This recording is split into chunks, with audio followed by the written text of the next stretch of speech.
If you've been part of the ketogenic or ketovore or carnivore community for any length of a time, you have heard about the lean mass hyper-responder phenotype. And you've also heard about the study that my friends Dave Feldman, Dr. Nick Norwitz, Adrian Sotomoda have been working on. And there's some breaking news that's quite disconcerting and disappointing. And I've got Dave Feldman with me today and Dr. Nick Norwitz. I should call him Dr. Doctor. We're going to talk about this and unpack this. You're not going to believe some of the stuff that you're about to hear with regards to this. I think many of us have the suspicion that mainstream medicine is in a worrisome position right now. Many people think that it is perhaps compromised. And some of the things we talk about today, I think, are not going to really quell that theory at all. So let me bring him on without further ado. Dave Feldman and Dr. Nick Norwitz. Welcome, gentlemen. Thank you for having us. Nice to be here, Ken. All right. So who wants to go first and bring us up to date on the latest developments? Dr. Norwitz, I see your hand up. Yeah. So I want to just actually frame this before we even get into the data, responding to something you just said about the worrisome state of like medicine and science. Because coming from a world of academia, if people don't know my background, like Dartmouth undergrad, Harvard Med School, Oxford for my PhD, like I have been born and bred in the Jade Tower, so it's very difficult for me. You're about as PhD as somebody can be. Let me just read a section from part 4 of the tweet I put out this morning. At multiple stages, it has become painfully and increasingly clear to me that our scientific system, which presents itself as purely meritocratic, is far more political than most would imagine. These are really difficult words for me to say as someone who comes from a family of doctors and scientists and who has spent his entire career in academic institutions. Harvard, Dartmouth, I have 2 doctorates. I was groomed in conventional academic medicine, and if I have any bias to see the best in conventional medicine in the modern scientific process, most of my loved ones make their living in this ecosystem, and I truly respect them as like healthcare heroes. But when you pull back the curtain, like in the process we just went through, the reality is sobering. I become so disillusioned, and I'm passionate about it because what Dave and I and our colleague Adrian have in common is like, we just want the freaking answers, and the degree of obstruction to get there and the lack of meritocracy, the obscene bureaucracy, it's hard to express it without coming off like a conspiracy theorist, but it really is that bad. Yeah.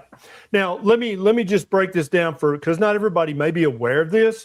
So I'm a country boy who went to a state university. I do not have a PhD. I have never been to Yale, Oxford, Princeton, or any of the other Ivy Leagues, not even to visit, much less to attend. And so when somebody comes at me with a conspiratorial idea, like, I'm afraid that medicine at the top has been compromised by all the promises, maybe the money, maybe the prestige. For me, that's not that big of a jump. But Dr. Nick Norwitz, who's a PhD and an MD, literally every family member, Nick, almost without exception, is either a 5 PhD, out of 5 MD, of my 5 out of 5, right? D's, and so this guy grew up. He literally cut his teeth on Ivy League biscuits. I don't know how to put it. You know what I'm saying? Like this guy, if he says there's a problem in academic medicine, you better just drop whatever you're doing and pay attention, because this is not something you hear every day. Can I just say also, like, the more I dig into this, the more this is part of a pattern. I was responding recently on a rumor about one new weight loss drug, retatrutide, that had kind of been propagated. And there was some like very almost like intentionally deceptive wording in the paper. It was in Lancet Diabetes and Endocrinology. And then I looked in the paper and it said this in the paper, which actually credit to them for transparency. It said the sponsor, which was Eli Lilly, not only funded and helped design the study, but they helped with data analysis and writing the report. It literally said in the paper, the drug company helped write the words that went in to the medical zeitgeist. And you can see that how the seeds of information are planted to bias the narrative in a particular direction. because 99.99% of regular people will never read to the end of that paper. But here's the concerning thing. 97% of MDs will never get to the end of that paper to read that, oh my God, the drug company literally wrote this paper. That it says that at the end of the paper. In the middle of the paper. Yeah, but the average doctor is just going to read the summary. Examples. I would say our experience recently, and we're not even going to be able to talk about all of it, is the worst I've experienced. But it is part of a broader pattern. I'm zipping it because actually, for what it's worth, you would think all like people behind the scenes have all the information. There's a ton of information I got yesterday. Dave filmed my reaction, but Dave, for the better part of the last year, has been taking the brunt of it behind the scenes. And I've stayed out of it just because certain things I can't keep my mouth shut about, as you probably can tell. So now I am going to be quiet because I think Dave deserves to break some headlines here. Yep. And Dave, before you bring the latest headlines, give everybody, because not everybody's familiar with, just maybe a 2-minute summary of how we got here, why this all began in the first place, and then kind of bring us through the lean mass hyperresponder story so that everybody watching this, we've got 1,100 people already watching this, and everybody watching this, if you know somebody who's been low carb, keto, ketovore, carnivore, please shoot them a text message, a DM, or share this on your favorite social media, because when you hear what these two gentlemen are about to tell you, you're going to be like, I suspected this, but are you for real? Go ahead, Dave. Yeah, so here's kind of the setup. Effectively, there's a number of Can you hear Dave? Can you not hear me? I can hear you. Oh, you can? Okay. I can hear you. Yeah. Weird. All right. So this is effectively the setup. Basically, for those people who go on a ketogenic diet and are like myself, like Nick Norwitz, we tend to be leaner, more metabolically healthy. There tends to be an increase in LDL cholesterol, often coupled with an increase in HDL cholesterol and low triglycerides. Nick, your keyboard is quite loud. Just giving you the heads up. Actually, I think I'm muted him. Anyway, so the gist of it is that effectively, we've known for a while that we wanted to study it. And so in 2019, I founded the Citizen Science Foundation, a scientific public charity that I raised money through in a basically crowdsourced a study.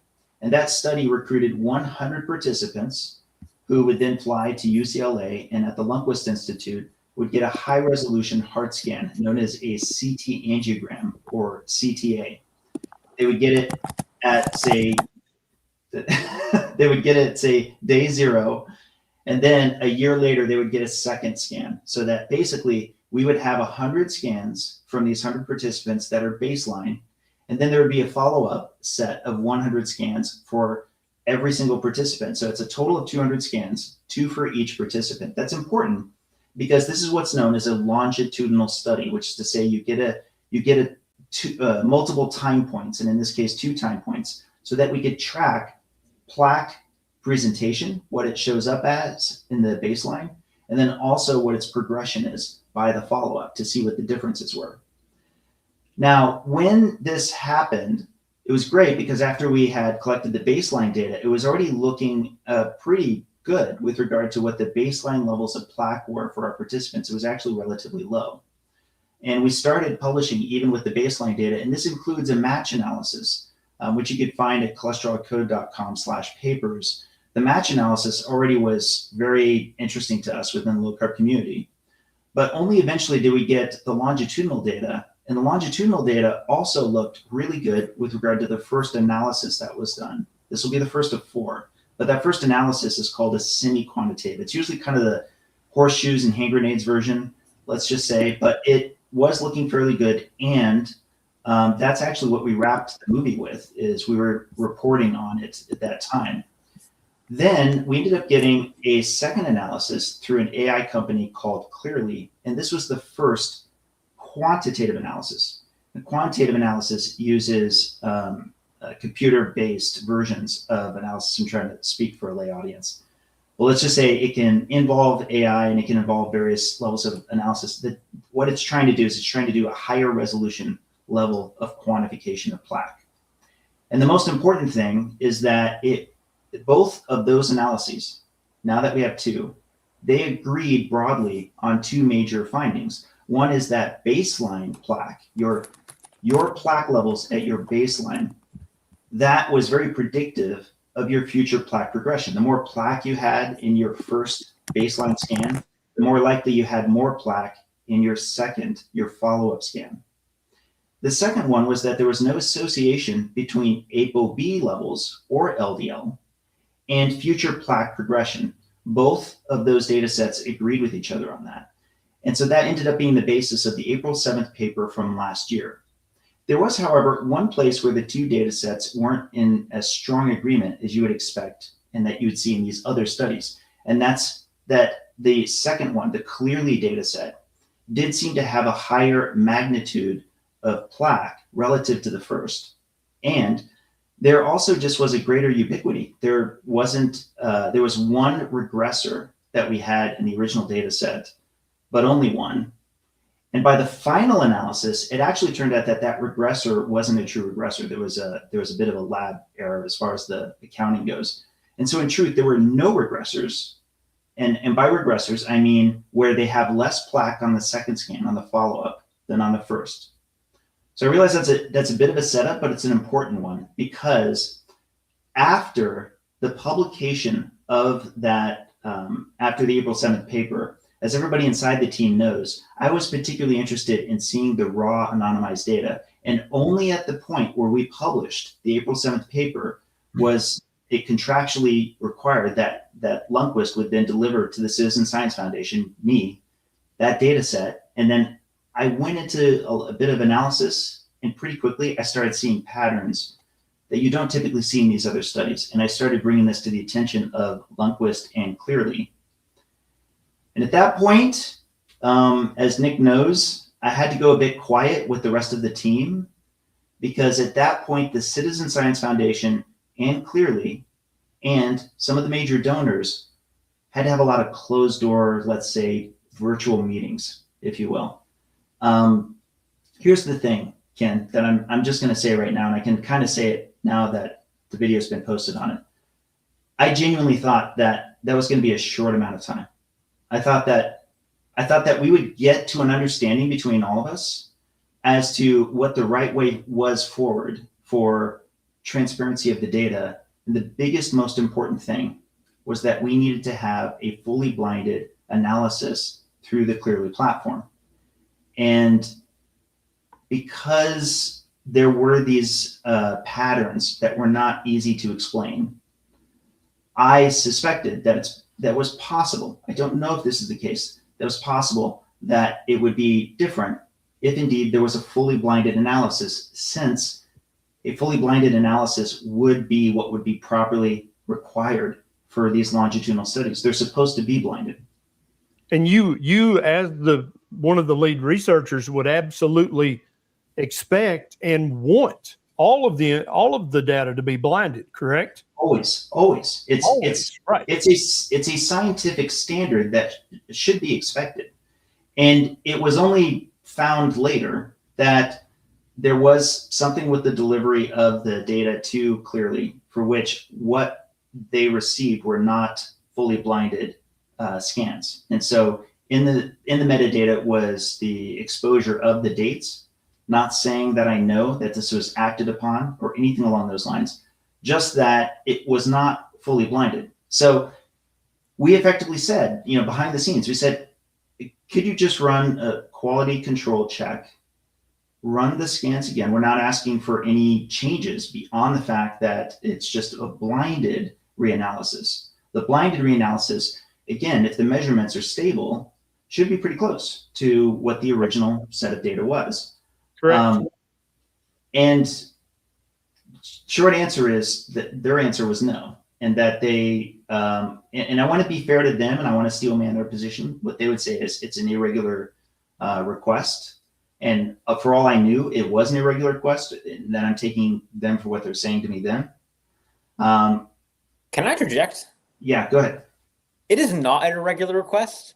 And I want to like stand up for my friend on his behalf that throughout this process, bear in mind who Dave is, and this is one of the reasons I respect him so much. He's coming from the outside world into academia. And I think there have been a lot of times in this process where people have taken advantage of his naivete because he just didn't come up in this process. So Right. at multiple times, So that would be exactly what somebody who knows the inside baseball, so to speak, that's exactly what they would say to someone like Dave Feldman, thinking he wouldn't know any better. Oh, that's an irregular request. We never do such a thing. Is that it's what you're only saying? an irregular request because it's irregular for them to have unblinded scans. Well, Right. That's why it's irregular. I have a spoiler alert. And Which we weren't is- asking for charity, right? You were going to pay them, Correct. their company, to do Yes. the thing again. Yes. And listen, we're talking literally in April. Like we published in April, within a matter of days, at least, I don't know, a week or two at most, we were realizing we not only wanted to do this blinded analysis, but on top of that, if money was a consideration, like we wanted to be absolutely upfront, we volunteered that we would pay for it fully. There was So you weren't asking them to do this for free. You were like, we need this to be blinded. We're happy to pay you to redo a sample that's truly blinded to see if the data was, the findings were correct. Is that correct? Yes, but there's also something else which, I've never gotten a chance to talk about publicly, and I feel like I should have latitude to say it now in this circumstance, which is just that, I don't know another way of putting this. I feel like a lot of times I've been living in a real life parable of the emperor's new clothes. For an engineer, when you're seeing only positive values, and I'm working with a lot of genuinely well-meaning people on all sides and all teams who go, well, but this was an untreated population with sky-high LDL. So it makes sense that they would all have progression, plaque progression. And I'm saying you could absolutely believe that's true, but if you're talking about low levels of plaque, just like if you're talking about low levels of anything that you're measuring for which the resolution is not that tight, you expect a wobble. You expect what's known as bidirectional scatter. It would be like if I went to your bathroom scale and I tried to measure marbles. I would have a tougher time than if I were trying to measure bowling balls, right?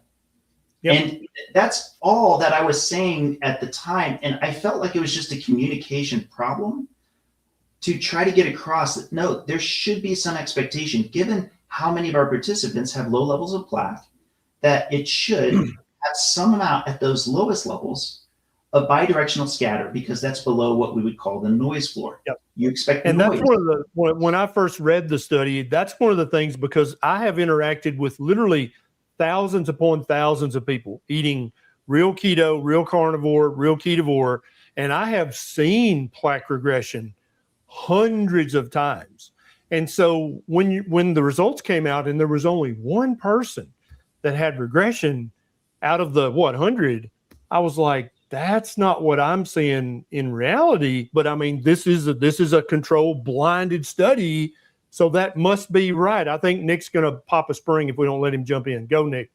Sorry. So I'm hoping I don't repeat anything, because I heard like only the end of what Dave said. So I popped back in. So tech issues, apologies to everybody in the chat, resolved.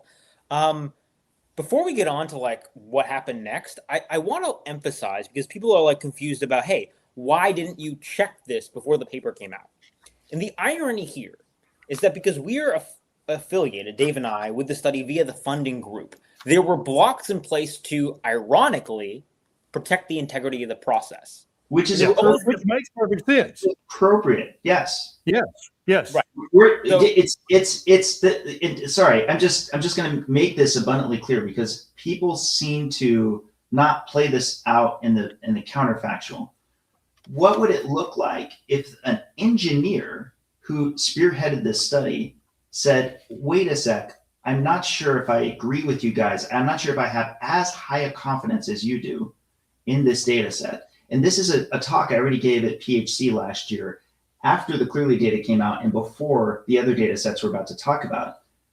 How would you take it if somebody obstructed the study because they said, I don't like how the data looks. It doesn't seem plausible to me. I need you guys to keep reworking it. No, that's why you want them blinded. And that's why it makes sense that we need to get to the point where we release the final paper. The two major findings are stable and still are stable with regard to plaque, predicting plaque, and with regard to ApoB not predicting it. So make no mistake, that was still publishable. Go ahead, Nick. Yep. So what I was going to add on to that is exactly what you said. There's two things. One is you and I didn't have access to certain bits of data to try to protect the integrity of the process, but it also means we couldn't check certain things. Then, when it was coming time to write and publish the paper, I can attest, before it was published, Dave was like, there are a couple oddities here, but we're also, again, in the situation of a funding body where it would be weird if we're like, hey, we're going to push really hard on a particular narrative.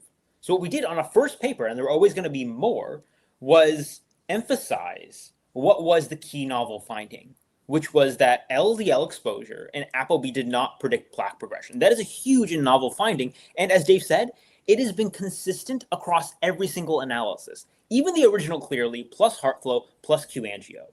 That is the most robust finding, and it's actually very important and novel, and it occurs despite the largest LDL spread of any prospective study ever published, which is actually a big finding that people keep on trying to look over to try to brush it under the rug with what appeared to be this Clearly debacle, which now we have a little bit more information on.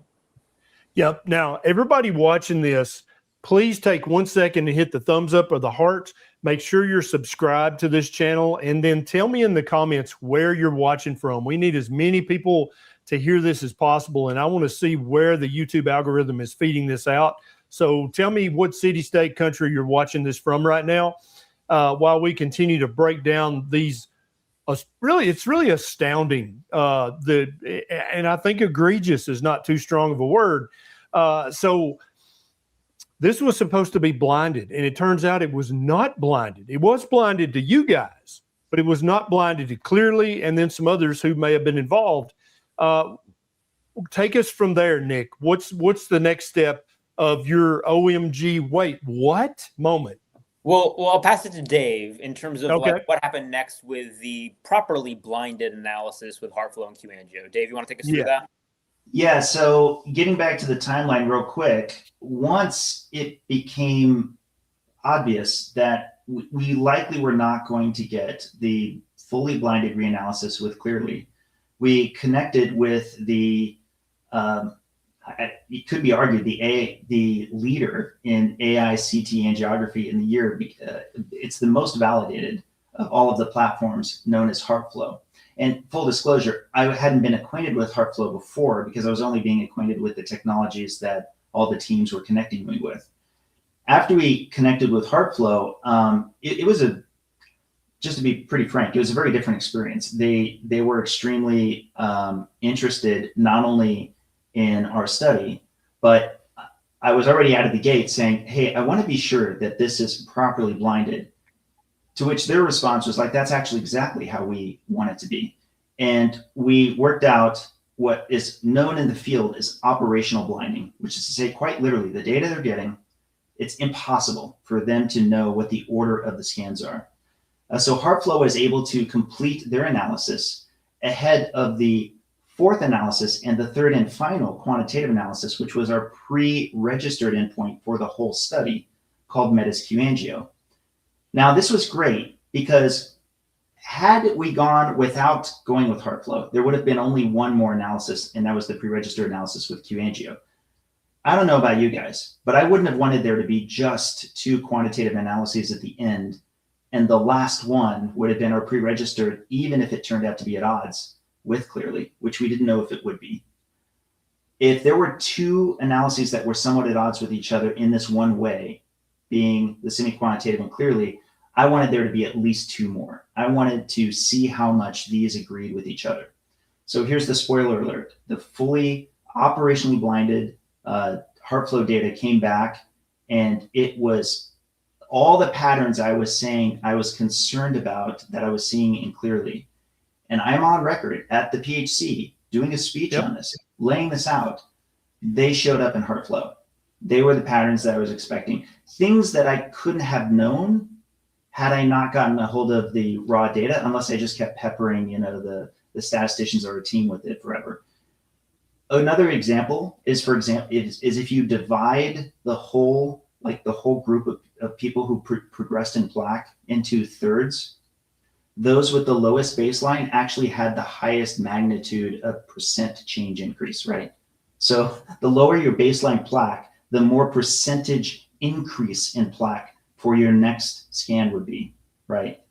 These kinds of things you only get to see after you've had a chance to get your hands on the raw data, get a little bit more into the follow-up.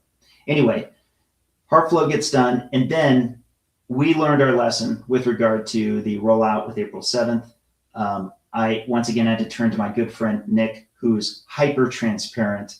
It's very difficult to keep. He literally gave us an emoji to send to him when I needed him to be quiet. I said, even though we have HeartFlow, even though it's in hand, we're going to put out Budov's talk on it, which granted looks really good because it agreed with the semi-quantitative. It showed that the overall plaque progression for our cohort was very low, at least cohort-wide.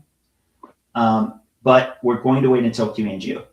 QAngio finally comes in, and now we have 4 analyses. 3 of them agree with each other. Low overall plaque progression cohort-wide. However, it is a heterogeneous group. There are some who are more rapid progressors. But importantly, all 3 of those analyses, saved clearly, had regressors, all of them. 2 of the quantitatives in the double digits, right, had regressors. And when you say, well, just for the people watching, when he says regressors, he means people whose plaque score went down. Correct. Had right? less even plaque though in the follow-up even scan. though their LDL cholesterol sky high, their ApoB sky high, and they're eating fat like a literal keto connoisseur, their plaque went down. Let me summarize just what we've come through thus far, which was, okay, one thing that's consistent across all the findings is that LDL and ApoB in this cohort does not predict plaque progression, any of the analyses. Then what we have is clearly over here, which we thought was blinded, turns out it isn't, and it has kind of one magnitude of change with some oddities in it, and then we have multiple other independent analyses, including the pre-specified methodology, a semi-quantitative, and a fully blinded AI analysis, which largely all agree with each other. And then there's the oddball, that was the unblinded one. And the company won't check their work and do it in a blinded fashion. And you alluded to it, and I'm going to speak very carefully here, because there's still things I can't say, but I can present what information is very publicly available, which is, you're right, there are conflicts of interest that were not previously disclosed that I didn't even know about. Dave can say whether he knew about it. But if you go to the paper, the original April 7th paper, feel free to go to the conflicts of interest statement. See what was disclosed. Dave disclosed his conflicts of interest. I disclosed my conflicts of interest. I even said I had a cookbook that I have royalties from that I give to charity. We gave our conflicts of interest. There was someone on the C-suite of Clearly who didn't mention they were on the C-suite of Clearly. Am I right in my conspiratorial mind? Am I right in saying that is that the person who recommended to you guys that you use Clearly? That predated me in the study design, so I'm not going to comment on it. I'm just presenting what is Googleable information. And when I found out, I was like, wait, why was this not disclosed? This seems at minimum something that should be disclosed. I'll leave it at that. That's the facts thus far. And just to prime everybody, everything up to this point isn't even the big news yet. Yep. The big news happened. Let me ask the question a different way, Dave. Let me ask this a different way so that we're not casting dispersions. Who recommended that you use Clearly for this study? I'm pretty sure right now I can't comment on that. And it's for 2 reasons. And one of them, to be fair, is that I don't know fully everything about that. And there's more, but I know the legal team would prefer that I not discuss on that. So for those of you watching, this means that Dave is afraid he'll get sued if he says too much. That's what Dave's saying right now. It's a lot of it, Ken, is that we reduce our options on decisions we decide to make. So Dave is incredibly strategic. He's also, if you don't know, like literally a world-class poker player. He has played the Poker World Series. I was reacting to him releasing this information to me in a recorded video, and I'm watching it. If he ever releases my full reaction, you'll see me be like, I don't know how you're deadpan. I understand now why you're such a good poker player, because I am doing literal backflips. This is so remarkable. Dave's just like delivering it like this, very deadpan and not reacting at all. So he's playing his poker face now, which has served us well. We can complement each other. But yes, people can read between the lines as they see fit. Well, so the way I understand this, the heart flow and the Q angio both showed 50% regression, stable cases versus clearly showed effectively 0%. Is that? No, I'd have to correct you on that one. So so Q angio, if I'm remembering correctly, had 15 cases out of 99 that regressed, and heart flow had 33 out of 95. Gotcha. We hadn't gotten to the new news yet, but there's a new sample which we're getting. Let's get to that. That's where the 50% comes from. It's probably right. Okay. Well, there's a stretch a lot of people might genuinely wonder about, which we've not been able to talk about publicly. What the heck happened between when Q angio came in and these several months up until now? Well, Nick and Adrian know, but are not quite fully able to comment on it. I'm not fully able to comment on it. A lot of it they don't know about, but there was more, let's just say, a push to say, I think we've got enough information to really give this a strong consideration on doing the quality control check. It would be great for all of us, and I think it could be very beneficial. Now, then there's this larger question, and I'll concede there was an internal debate, which was, do we just go ahead and move forward with the publication of heart flow and Q angio without making any decisions, I'll just say, with regard to the original April 7th paper? Or does that need to be part of the conversation?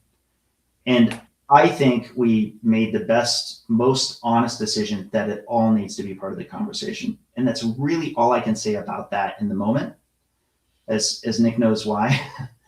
Can I add one thing? And this isn't spoiling anything really.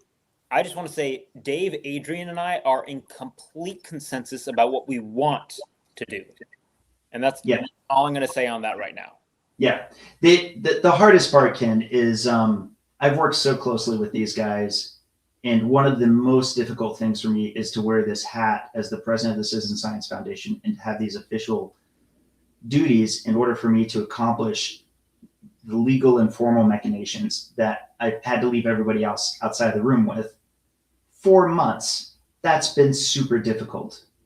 But that includes something else that was happening on another corner, in that there were a number of participants who took it upon themselves to request their scans, their DICOM scans that are part of the study, which is their right to do as participants in the study. Individual study members said, hey, I want to take my results and go to my personal cardiologist and have them reassess. Is that?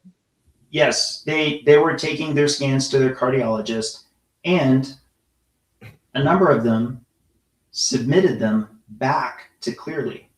Now, even though I said it wasn't fully blinded, the original data set, I believe that there's no names that were part of the existing Clearly data set. So in a roundabout way, these participants who chose to do this effectively were getting the data in a kind of individual level of a blinded reanalysis, at least with regard to their own scans.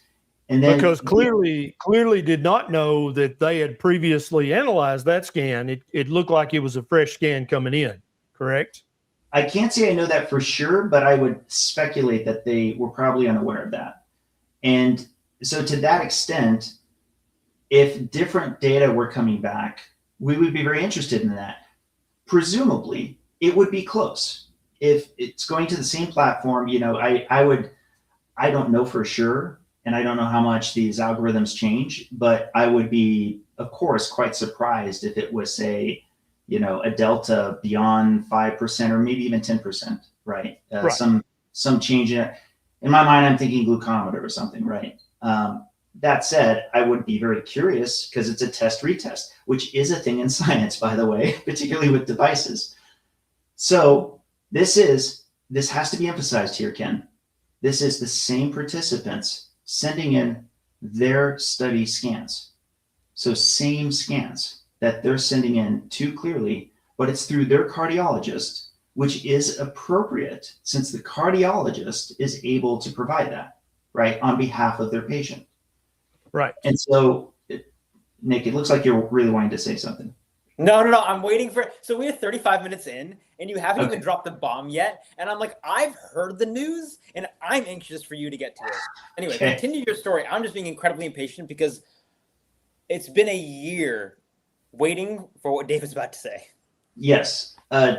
So these scans, they're basically getting shared back to me, or rather, not the scans, but the data that came back from Clearly is getting shared back to me in this kind of network. And that's where we needed to, this is where it gets back to my role as the president of the Citizen Science Foundation. I wanted to be sure everything was above board, that we got agreements in place, that everything was, appropriately arm's length on like my end and so forth with regard to what I could know and when and so forth. And it took a while because it's very staggered and things are kind of going at different, rates and so forth. But as more and more data accumulated, while I can't fully go into it, Nick knows and cannot talk about it yet, we had reason to determine that this was the time. This was the time where we needed to share that data. The catch is that while Nick knows why, Nick and Adrian themselves literally did not know what I just explained to you was happening at all. They were unaware that these participants were effectively, because it was outside the study, and it was something that they could do on their own, and that they could, if they chose to, share it back to the Citizen Science Foundation. But again, I wanted to keep everything totally legal and totally formal. And then at the point that we determined why it was that we would need to release this data, I literally went so far as to actually put it all together, work with the legal team, work with the internal team, and then ultimately put it together in a video. And it quite literally showed Nick the video. It's like the most produced information. So yeah. I've known for 21 hours exactly. Yes. What you're about to tell us, which we haven't even gotten to yet. Yeah. Did you end up loading up the slides? I've got the slides you posted on Twitter. Yeah. And then I've got the reaction of a prominent lipidologist, should you want to show that as well. Let me see here if I can do this. And thank you for everyone who's been able to hang through this story. Let me tell you, it's felt like an eternity to us. This has been one of the longest 10 months you can imagine. But while you're loading that up, I really want to emphasize, I still want, as kindly as I can say this, it's just got to be about getting to the truth, right? Yes. Okay, so, can you see that on the screen? Yes. So okay. What everyone is looking at right now is a collection of red bars and blue bars. That zero line that runs through the middle is the zero change. So if a bar is running above it, that means that there is an increase from baseline to follow-up. And since our population is predominantly middle-aged, there's the expectation that overall plaque is going up. And before we get into this, let me just restate what I said before. All of the participants from the original Clearly analysis, none of them are regressors. They're all progressors. So you see that in these red bars. The red bars, as you can see by the legend, are the Clearly study data. That is what was provided to us in the study. And you can see above the bars what the amount of plaque change was in millimeters cubed. So for example, with P1, they had a change of plus 17.5 millimeters cubed from their baseline to their follow-up. And you can see on the next one, it's plus 2.4, 22.4, and so forth. Now on the left side, the first four, it's sorted going from the highest plaque change to the lowest plaque change. They are all progressors, but 3 of the 4 progressors are actually substantially lower than what their clearly data set said. And even the one that is an increase, it's a modest increase. Yes. But the most incredibly relevant data to us in conjunction with this are the ones on the right. You can see all of those blue bars are going below the 0. That's because there was less plaque in the follow-up scan per the individual submissions to Clearly than there was for the same participants and the same scans for what was provided to us for the study.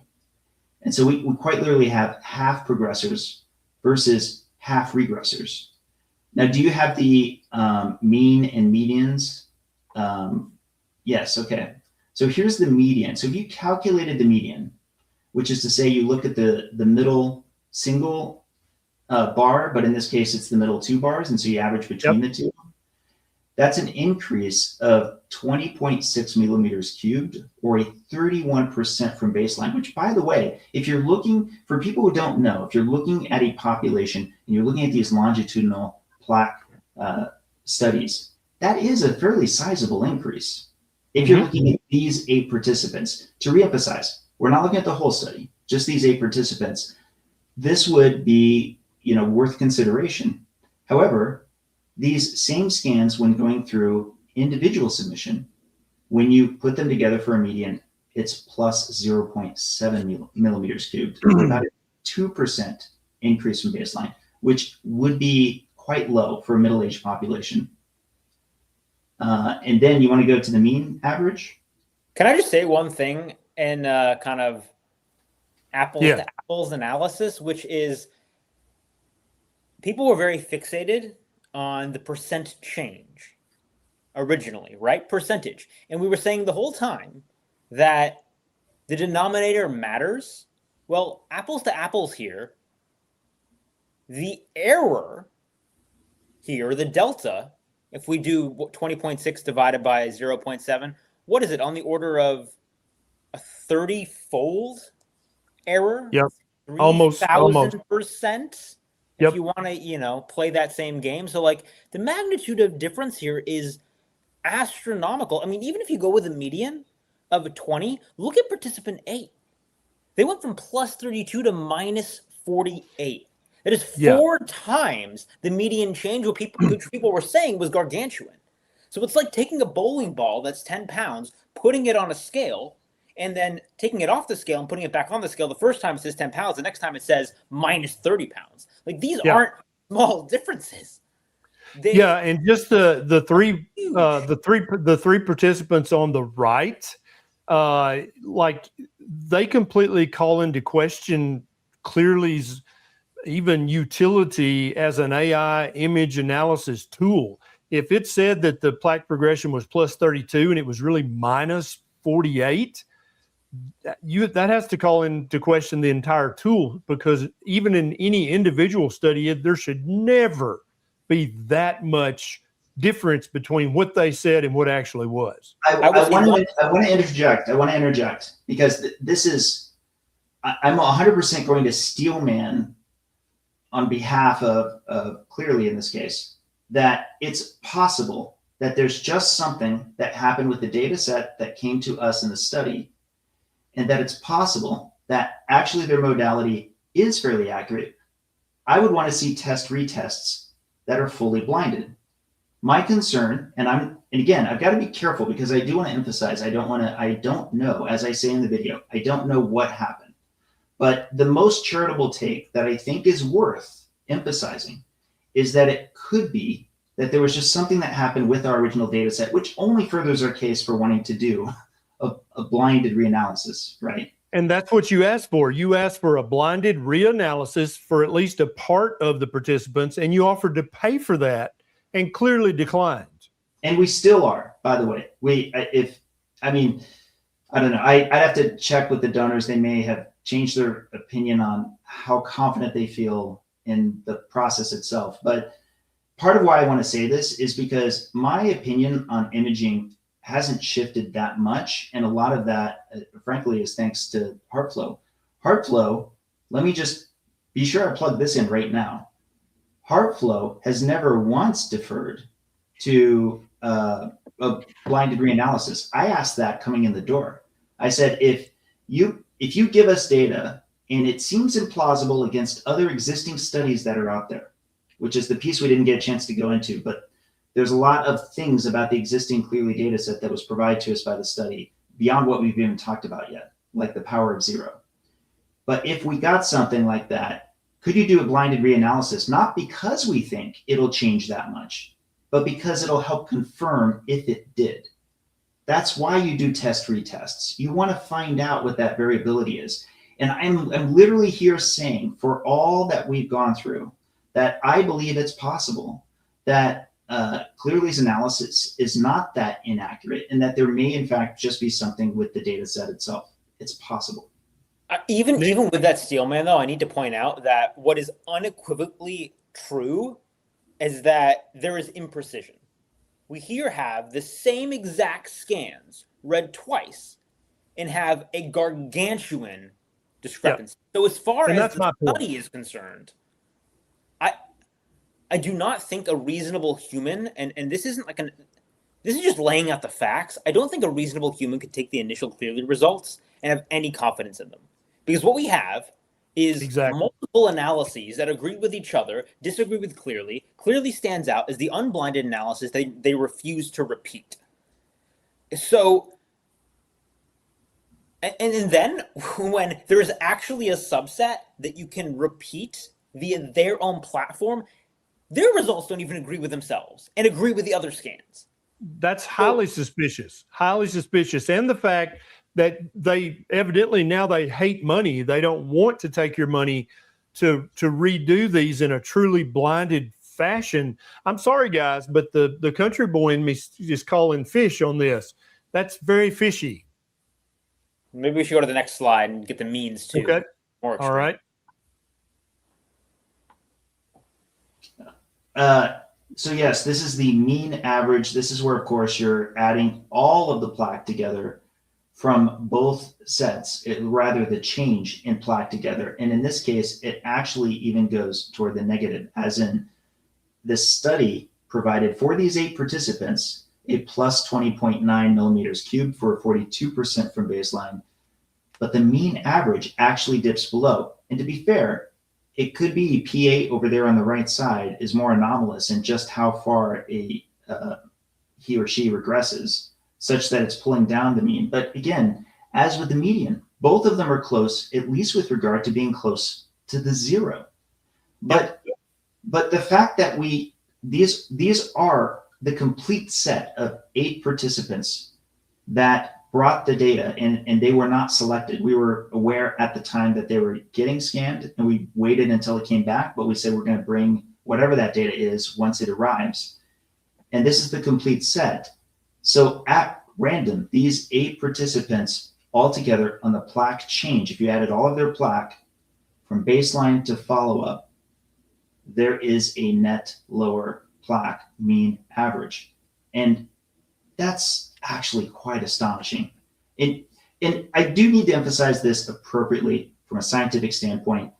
Anybody could say correctly, hey, this is a small sample. We don't know how much this represents the larger whole. That's fair. But something that's very unusual. Not. It's a dodge. It's not fair.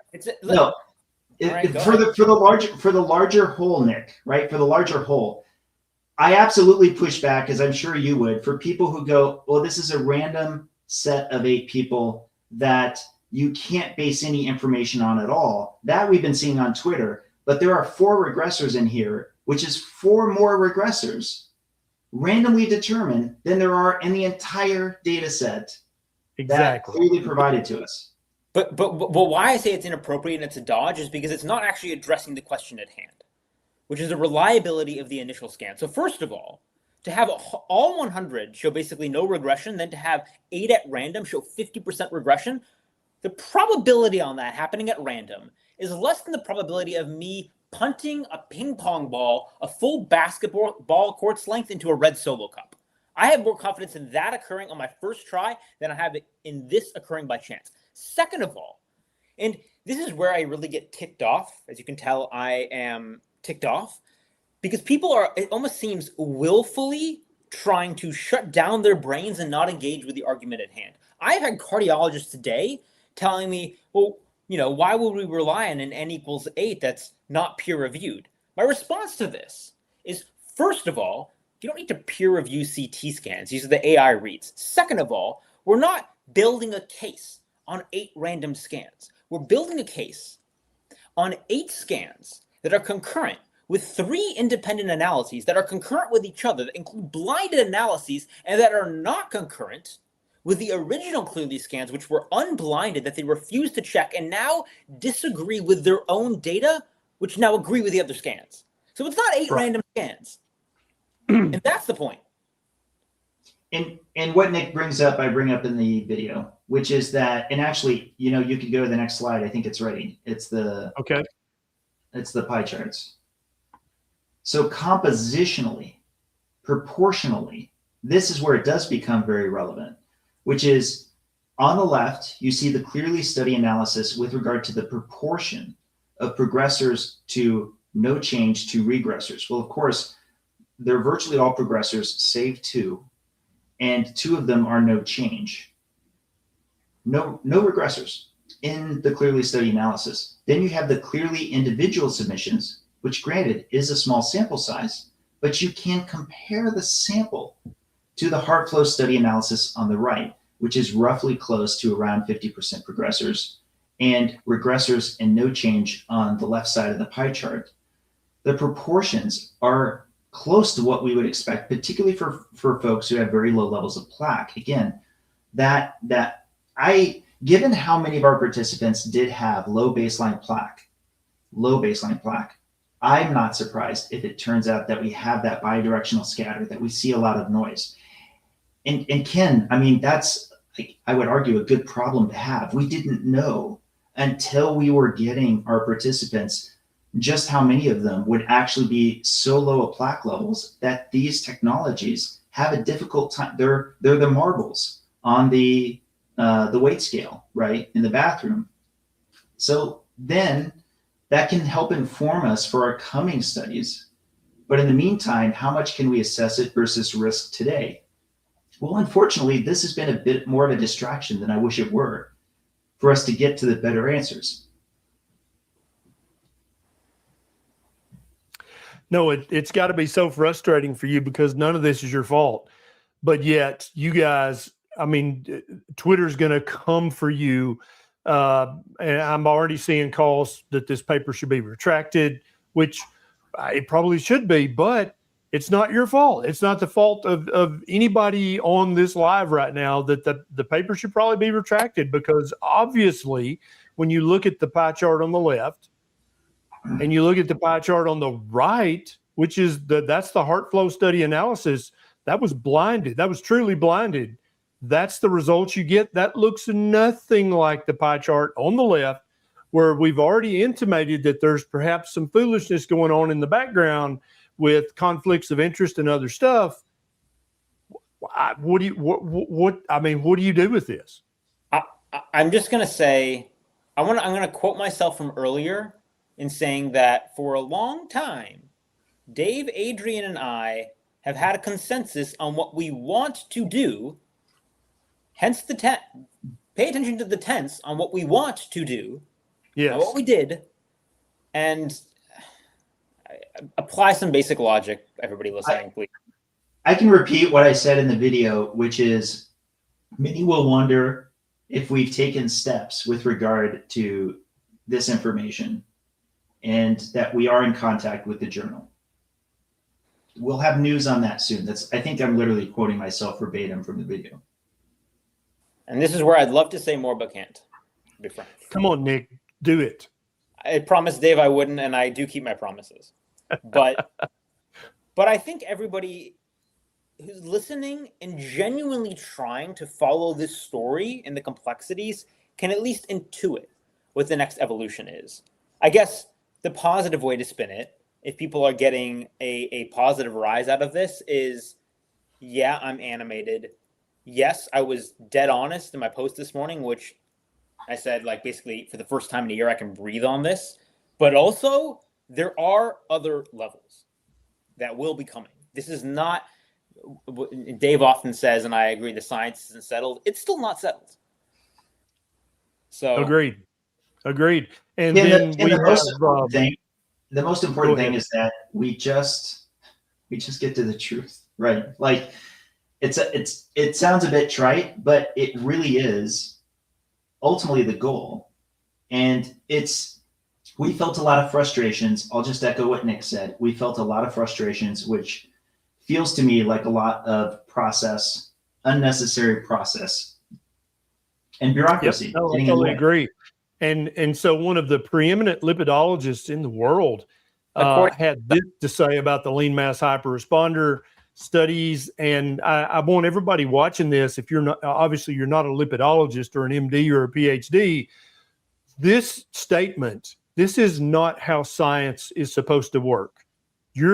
Anytime a novel hypothesis comes up that perhaps questions the current worldview or paradigm, you should, if you're a good scientist, you should be intrigued by that. You may still think it's wrong. That's fine to have your own personals, but to go on a public forum like Twitter and just make fun of a competing hypothesis, which is steadily gaining ground, and I predict over the next 1 to 5 years will gain much more ground.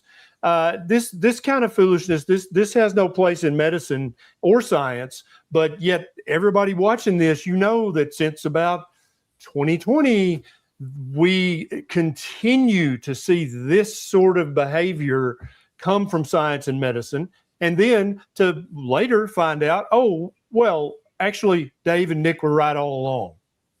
But I'm jumping the gun there. I know we haven't decided that or proven that yet, but let me just ask, given the complete absence of any LDL ApoB plaque association in your studies, despite extreme exposure differences, isn't this direct prospective evidence that LDL is not causal in metabolically healthy individuals? Is no, this not? No. So I think causal is one of the most abused terms. I know people like Peter Attia get all obsessed with it, and that's not ad hominem. Like he says, I am obsessed with it. Causal does not even mean important. Causal means part of a causal cascade.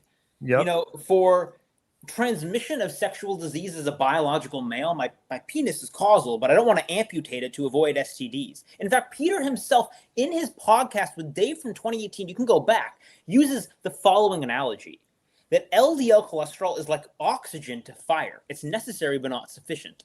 So let's run with Attia's analogy. You reduce oxygen levels like isolated, you're reducing fire risk. So if you reduce oxygen to 0, your fire risk goes to 0, but you also suffocate and die.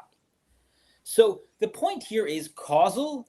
People overinterpret that word. I would say, if we want to talk about LDL and ApoB, LDL and ApoB are necessary for atherosclerosis to occur.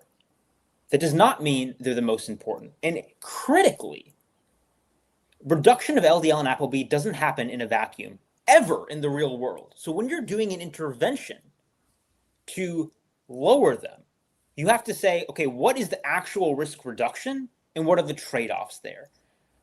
I almost wish the word causal would just disappear from this discussion entirely, because I think it causes more confusion than it provides any sort of benefit. Dave? So what are the viewers to take from the fact that the Clearly analysis was not blinded?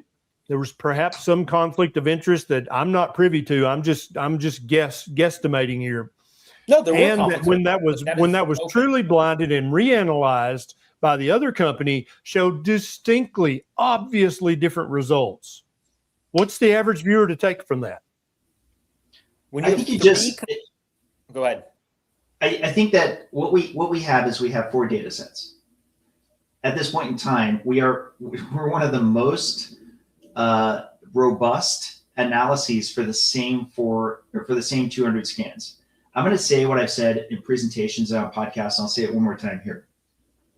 The scans are the scans are the scans. They are the ultimate source of truth. This cannot be overstated. Those 200 scans are what all of these analyses are looking at, like lenses all pointing to the same scene, right? And so if one of these analyses seems wrong, it's not like an actual new set of scans for the heart. It's an analysis of those same scans. I'm heartened by the fact that 3 of these 4 agree with each other broadly, not perfectly, but broadly. Yes, which is what you would expect. You wouldn't expect them to agree exactly. That's also not how science works. There's going to be some little variability. Right, but we do have one that stands out, not because it's 25% more or 50% more or even 100% more. It's several fold more than all of these other sister analyses. I'm proud of the fact that we got all of these and then got to run them against LDL and ApoB to see if there's an established relationship yet. And I want to be intellectually honest and say it's possible when we get to the 5-year scans, it's possible that some amount of correlation might emerge with LDL and ApoB. It's possible. Would I bet a lot of money on it? I don't know about that, but it's possible. And that's why we shouldn't shy away from doing it. If we can, and we're in the works of trying to do it, we want to get 5-year scans, or it might end up being 6-year scans, depending on when all of this is resolved. Yes. I believe that'll be powerful data because we have a number of people like Nick Norwitz who have very high levels of LDL cholesterol. And I mean, without getting people like Nick Norwitz getting another CT angiogram after years and years, if choosing not to, bring down their LDL levels for whatever their reasons are that they choose to do it, why wouldn't we want that data? We want it. 100%. Absolutely. Nick, do you have any final thoughts that you can actually share? Yeah. A challenge of sorts. I think throughout this process, it's become abundantly clear to me that there are many people who feign interest in finding scientific truth, but when data are presented that don't align with their worldview, they do mental gymnastics to avoid it. This has been nowhere more true than with this Keto CTA project, especially after the heart flow and Q-angio came out. So here's another litmus test with these data dropping to see who can suck up their ego and come to the only reasonable conclusion that an intellectual could come to. So I don't even need to name names because we all know the set of people I'm talking about. Let's see what they do. Let's see if they're quiet. Let's see if they try to throw weak stones. Quite honestly, I'm in the mood that I will happily run through a series of brick walls. So anybody who wants to get in our way and challenge us, I welcome it. I tweeted this morning, Thomas Dayspring, you brought up a tweet from him before. I think not only has he been incredibly disingenuous, he's been immature with his treatment of, here in my case, Dave Feldman, and he's completely ignorant on this topic. So if he wants to actually walk the walk, I will pay for his flight to COSI to debate him live in 2 weeks if he wants to. So let's just issue this. Yeah, I love this. Let's just, if Dr. Dayspring is watching, which I doubt he is, but maybe somebody who knows him will share this with him.